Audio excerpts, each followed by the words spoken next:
মজার কথা হলো একটা প্রশ্ন এখানে যে আগামী 1 বছরের গুনাহ আমার কেমনে মাফ করবো? আমার তো আগামী 1 বছর তো আমি এখন আসিই না, আমি বুঝেন নাই, আমি তো এখনো আগামী বছর বাঁচবো কিনা এটাই তো আমার জানা নেই। তো আমার আগামী 1 বছর আমি কিভাবে করব? তো মুহাদ্দিসিনে কেরাম বলে এই হাদিস দ্বারা এটা বোঝা যায় কোন ব্যক্তি যদি এই 9 জিলহজের রোজা রাখে তো আল্লাহ তাআলা আশা করা যায় আল্লাহ তাআলা তার আগামী 1 বছরের হায়াত দিয়েই দিবেন আর গুনাহ মাফ করবেন।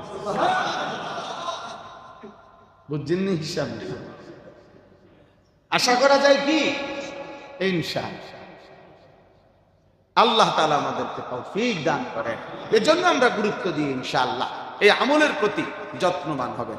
কুরবানি করা, তাকবীরে তাশরীক পড়া, 9 জিলহজ থেকে 13 জিলহজ আসর পর্যন্ত কুরবানির দিন কুরবানি আদায় করা। এরপরে আপনার সর্বশেষ আমার কথা হলো আপনারা আপনাদের হুজুরের কাছ থেকে আরো শুনবেন ইনশাআল্লাহ। খতিব সাহেব যেহেতু উপযুক্ত, আমার শুধু একটা শেষ কথা হলো যে কুরবানির ক্ষেত্রে এই সময়ের গুরুত্বপূর্ণ একটা আমল হলো কুরবানি এবং একটা ওয়াজিব আমল। আল্লাহ